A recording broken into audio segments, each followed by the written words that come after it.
Christian Parenting.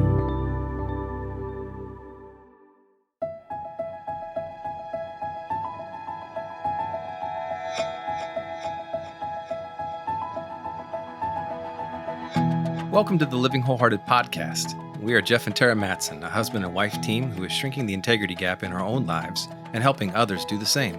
I'm a leadership and organizational development coach, and Terra is a licensed marriage and family therapist. We believe that if you have a following, you are a leader, and how you lead matters.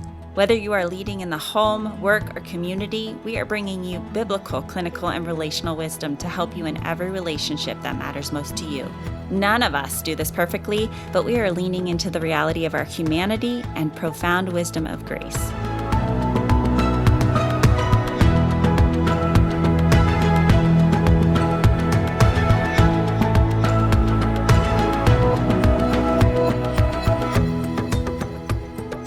Well, in today's episode, we're going to talk about anxiety. I don't want you to turn me off because let me just explain that everybody has a form of anxiety. Just we don't always recognize it actually as anxiety. When my daughter was in kindergarten, Jeff and I, were so excited to participate in the first fun run, which is fundraiser for a lot of elementary schools where they have kids run around the track and parents can join in and there's loud music. The kids have been fundraising and had donors and sponsors to be able to donate for every lap they run.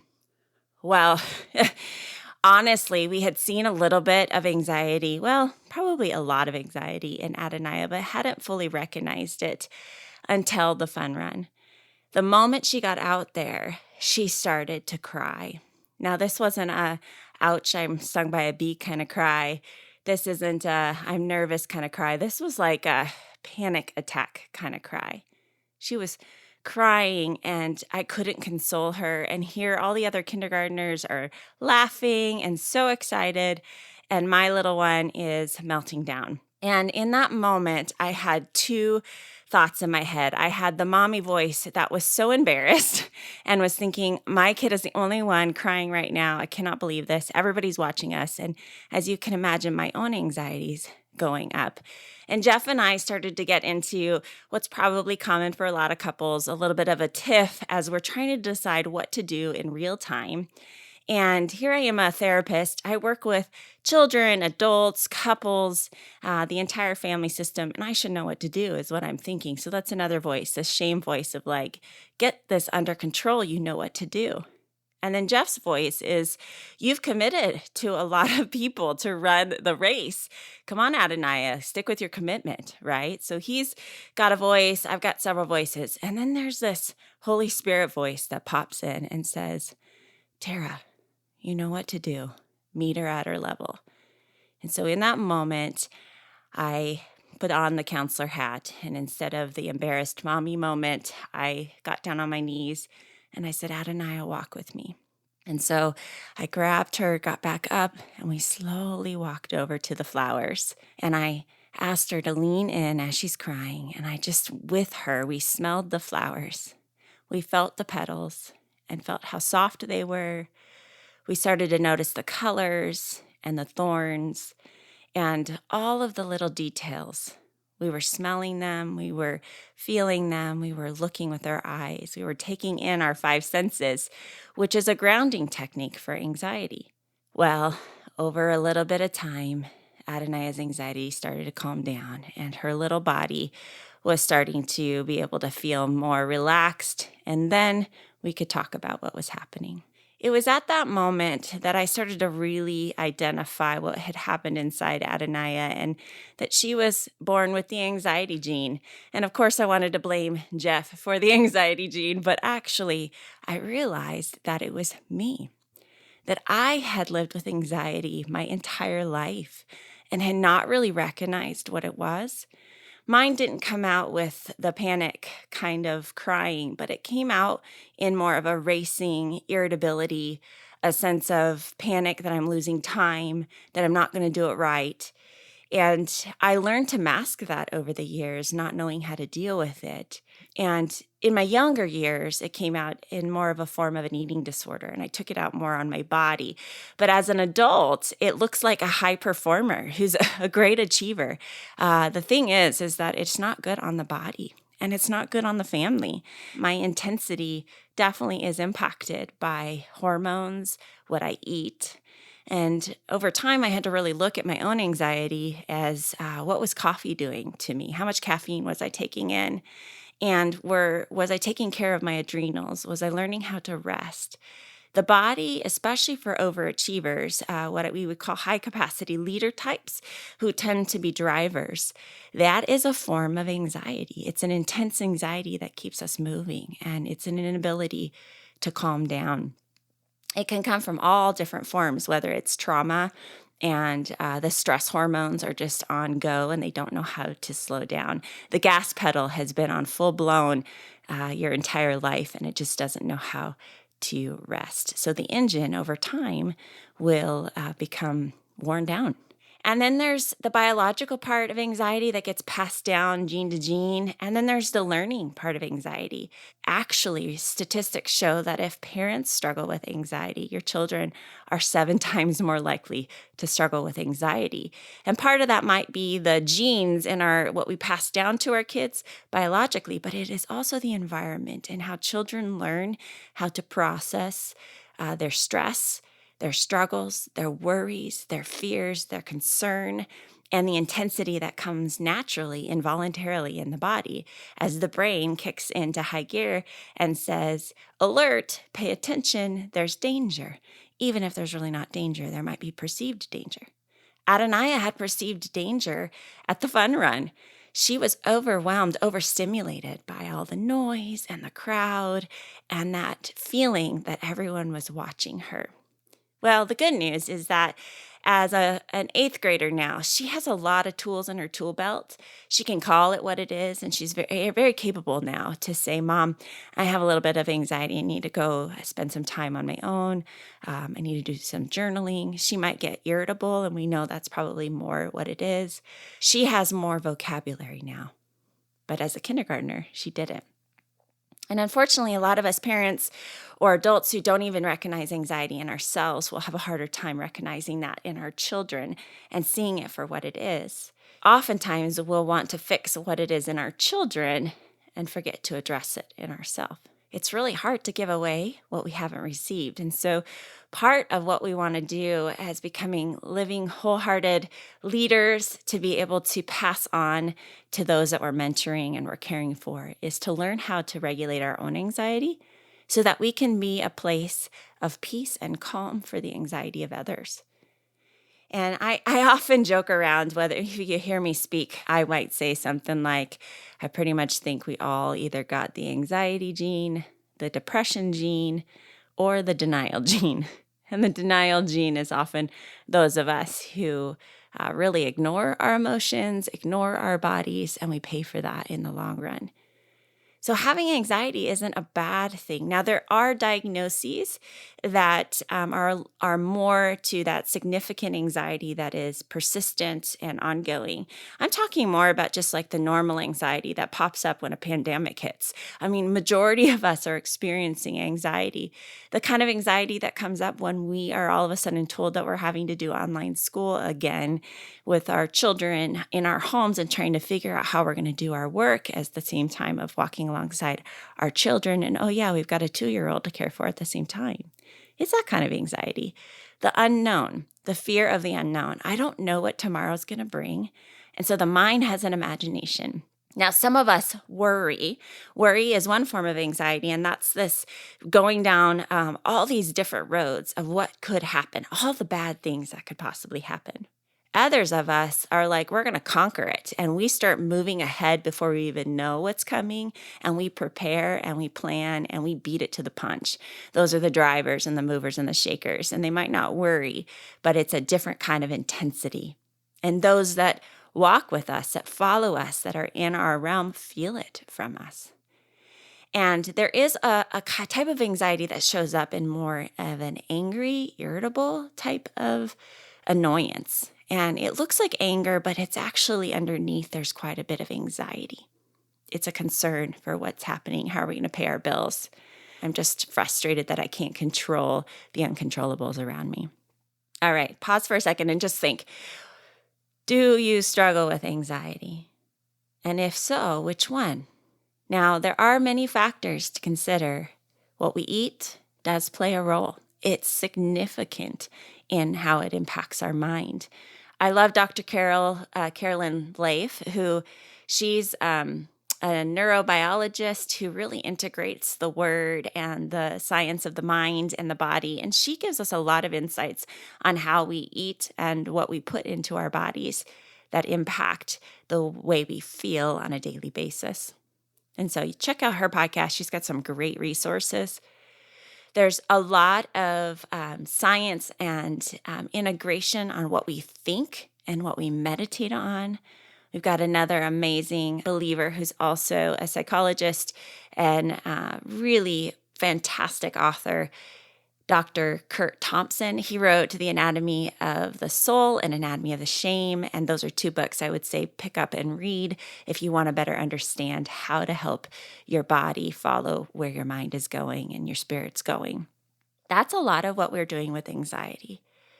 Anxiety is that feeling that I can't control what's ahead. I don't even know what's ahead. Fear is more of a, I know what is I'm afraid of. I'm afraid of spiders. I'm afraid of snakes. I'm afraid of losing my job. Like if you know what you're afraid of, that's more fear. Anxiety is this ambivalent, I don't know what's coming. And so the brain is on hyper alert. And it sends all kinds of surges of hormones into our bodies. And in extreme cases, it creates panic attacks where they feel maybe like they can't breathe. They feel like they're having a heart attack. Their hands go numb. The body really feeling like something terrible is happening, even though if we take some deep breaths, we'll be okay. We use these grounding techniques. And I actually like to use the ones that I use with kids for adults as well. The one I used with Adonaiah at the fun run is our 5 senses. It's literally just slowing down the mind. I have a fear of drowning. I'm pretty sure you probably could relate. Another fear I have is of sharks. Now, I have never faced a shark. I have never been near a drowning, but as I watch it on TV or Shark Week, I am overwhelmed by the idea of swimming with sharks. Jeff and I went on a trip. It was a gift from some missionary friends of ours who invited us to join them down in Belize. And our girls were really little. It was a huge risk for me to leave my babies with the grandparents. But the gift was being able to see what these missionaries were doing down in Belize. And my husband, Jeff, who's not with me today, Jeff's an avid scuba diver, and he used to do a lot more when he was younger. But hence he married me, who is not a fan of the ocean. Well, we were heading to Belize, and my oldest child, I will conquer this, kicked in, and I said, you know what, if we're going to Belize, some of the best scuba diving waters in the world, I'm going to have to join you. So Jeff, grinning from ear to ear, was so excited. So I did a class, and I had to face my fear on a regular basis in the little community pool as I would put on my gear and have to go into the deep end of the pool. I'm telling you, all that gear around me. Now, here's the bottom line is I think it's my claustrophobic feeling, which I have EMDR'd. It's a treatment for PTSD and all kinds of trauma symptoms, and it's actually helped. But in the overall scope of my anxiety, I had to really practice every skill in the deep end of the pool. Now, when we were in Belize, I had to kick it in high gear because now we were 20 feet below water, maybe even more. If I can't even remember, I blocked it out. But honestly, here I am in the most beautiful waters, the colors and the fish. But all I could think about were those sharks. Now, what's amazing is when you tune into your 5 senses, what it does is it takes you from this nebulous big picture idea of the shark coming behind me from those dark waters, and it tunes you into what is in reality, here and now. So as I am down under the waters, considering the fact that I might drown, that a shark's going to eat me, instead I tuned in to what it felt like to hold Jeff's hand underwater. I literally paid attention to the strength of his hand. I began to feel the breath coming in and out through my gear. And I turned to look at the colors and to just see the fish that were right in front of me. The various yellows and greens and blues and reds. They were beautiful. Coral reefs that were all over and just unbelievable waters. And as I tuned into those five senses, the brain starts to shift gears and starts to say, I'm safe. I'm okay. And I was able to actually settle in under the waters and just be present in the moment and not worry about what was to come or what was behind me, but what is right now. Our five senses are powerful, and you can do this in the reality of what is, whether you're underwater or in a messy living room with your children running around screaming, or, the kitchen is a mess, or the office is just overwhelmed with piles of paper that you have to get to. You can actually stop and just take a moment to take in your five senses. But what I would prefer is actually to go out to a window somewhere in creation, because that is another answer to our anxiety, is getting out in creation. God created it in such a way that it actually calms our body to be able to feel the air, the sunshine on our face, and if you're in the Northwest, even the raindrops on your face. Taking literally 5 to 10 minutes in the middle of an anxious, hard day to just remind your body it's going to be okay. Take in that deep breath, listen to the sounds. Even if you're tasting something, to take a sip of coffee or tea and to really relish in the depths of that. We can do this while we're eating. Anxious eating is a very common response to anxiety, and we've talked about it in terms of the COVID-15. We just tend to want to put something in our mouth. There's a lot of reasons for that, to be able to bring comfort. We're trying to calm our bodies with some sort of sugar or, ironically, caffeine, which is actually going to make it worse. But there's this sense of needing to bring comfort. And so slowing it down and actually enjoying our food, the taste is going to help us to eat less, but also to not anxiously eat. Another tip on anxiety is breath. And it seems so simple, but honestly, it's one of the easiest things to do, and you can do it when nobody's looking, or even when people are watching you. They might not even knowing you're doing it. But we teach this to our kids, and every night before bed, my littlest one, Nevaeh, her anxiety showed up in more hyperactivity. I remember thinking, what is the deal? Does she have ADD? Which I'm sure if you're the child of a counselor, you get diagnosed with all kinds of things over the years. But I knew well enough she didn't have ADD. She didn't have all the criteria for it. But what I realized was it was the way that she was exerting her anxiety.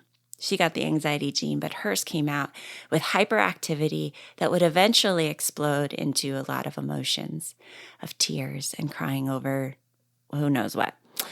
Well, in intentionality and trying to do some teaching of skills building for my children every night before bed, after Jeff had wrestled with my girls and got them all round up, I would come in and do the calming effect. So tracing their faces and having them pay attention to what that felt like as I tickled their little noses or traced their foreheads.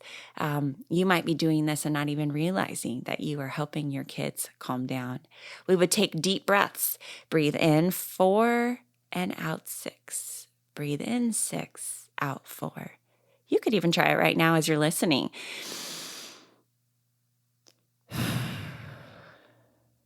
You know what's so cool is that you're actually tricking your brain and telling it it's okay. You cannot breathe this way if you are running from a monster.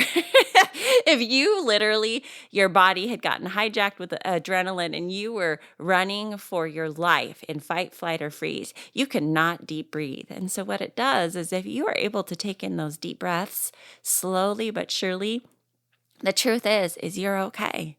You are okay. There are a lot more grounding techniques that we use. So breath, you can breathe in, you can breathe out, you can take your five senses in.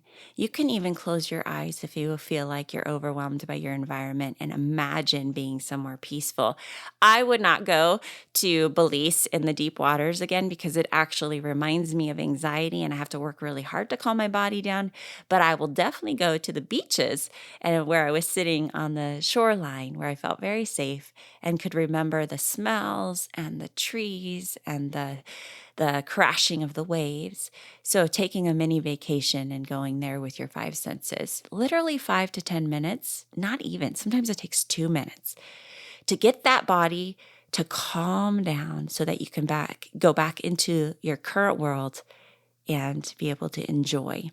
Now, the Bible does say, do not be anxious, but in prayer and petition, present your request to the Lord. And with thanksgiving, He will give you peace that surpasses your circumstances. Oh my goodness, that scripture is profound.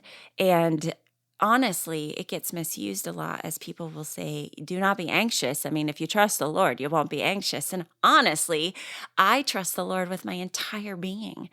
My God is good. He loves us. He has my children and He has my marriage and He has you and He has all the things that are happening in this world and He is bigger than this pandemic. I trust Him, but I'm also human. And that anxiety is part of just the reality of being in the flesh. The spirit is willing, but the flesh is weak. So recognizing that in a grace voice, that naming our anxiety, calling it what it is, helping our kids name what it is, helping us name what that is. When I'm irritable, I'm often thinking, what am I anxious about? I might be wondering if I just drank some coffee as well. I kind of think through, what did I do today differently? But there is a lot of just shaming that we will do around generalized anxiety. The cool part is that God gave us some answers, and He says, in your anxiety, do not be anxious, because in prayer, did you know prayer actually changes the neurobiology of our body? When we take time to actually pray, to meditate on casting our cares on the Lord and to believe that He cares, as 1 Peter tells us, it changes our bodies and calms us down. When we actually move to gratitude and thanksgiving and think about the things that are good and are right and are pure, seriously, it changes the trajectory of our brain. And instead of worries, we actually go, wow, look at what you've done, God. Look at your character. You've got us. Your body will begin to calm down if you guide your anxiety over to these places. So something we did during the early COVID days, and that I will do every once in a while just for myself, but particularly as a family, we put out a worry jar and a gratitude jar and put a bunch of pieces of paper and a pen and set them out on the counter. You might want to make them nice and cute and pretty. That's not my style, even though I appreciate that. And I really would love you to do that for me. But I just, made it pretty simple, put it out. And what was so fun is over the days when someone had a worry or a concern, we would cast our care upon the Lord and we would drop that in the worry jar. And then as a way of trying to help calm all of our anxieties about what's happening, we would be able to write things that we're thankful for and put that in the gratitude jar. And it was fun to be able to just see how that would shift not only our bodies and the way that we were able to be more present in the day, the way we would be able to treat each other better, because when we are anxious, we are not at our best in our relationships. And that would be a record of also what God has done and is doing. So something you can maybe do as you move into the fall and you're thinking about a lot of the unknowns. The final tip that I'll give you, again, a lot of things that we can do, but one of them that's really just practical is actually naming the things we know to be true. If anxiety is the fear of the unknown, then peace is trusting in what we know to be true. That's what Philippians is telling us to do. Lean into what you know to be true. Despite your circumstances, you can have peace. And so actually naming with our mouths, naming it out loud. We have a home. We have a roof over our head. We have food today. We were able to play a game today. Simple things that we remember we have and we can focus on. And it is really a discipline. It's not something that comes naturally to, if you look around, our bent is to talk about what we worry about, the worst case scenarios. We are drawn to trauma and drama. However, God says, focus on what is good, what is pure, what is right, what is holy. Remember what I have done for you. Remember who I am. Now, he says, remember, and he says, do not be anxious, because he knows us. He knows we will get anxious, and he knows that we will forget. So that is the grace and the beauty in all of this. So as we talk to our children, let me just give you, or even one another as husband and wife, or I would just even say even your employees or your colleagues, as we talk to one another, it's not a do not be anxious, but trust in the Lord. It's a, oh, he knows that we're anxious, and this is hard. And yet, tell me something that you're remembering right now that God has done. It's hard. This is a hard season. And many of you who are listening have been through many hard seasons. And that is something that we can remember as we can look back and go, look what God did then, how he brought me through the waters, the floods, the fire. And he not only brings us through, but he tells us he will be with us every step of the way. That is what calms us. Now, going back to that moment as I walked with Adonai at the kindergarten fun run. More than anything, I think that calmed Adonai's anxiety was that I stood with her. Now, this isn't a pat on the back for me, but it's an image that God has given me again and again as he shows me who he is with me in my own anxiety. He says, I'm with you.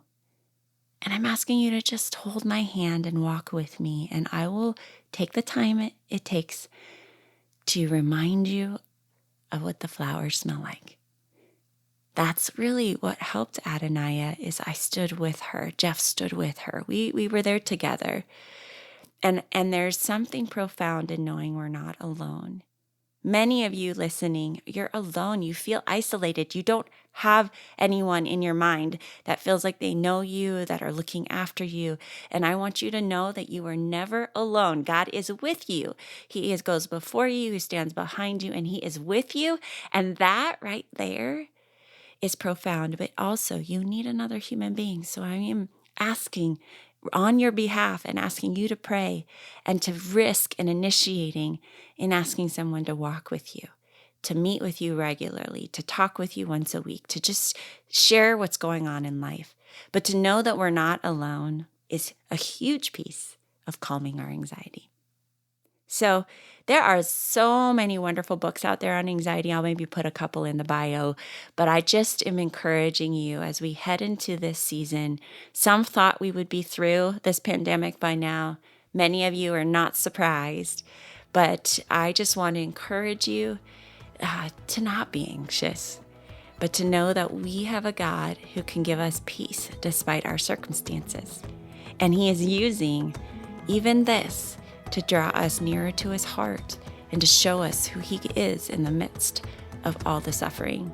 And I'm telling you, to live wholehearted is not to live fixed, but it's to lean into the voice of grace and to trust that he is moving and he is doing a mighty work despite our brokenness, despite our anxiety.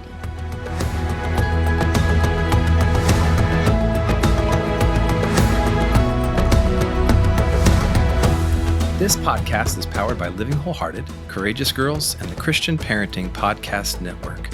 Thank you for joining us in this critical movement of shrinking our integrity gaps between what we preach and live.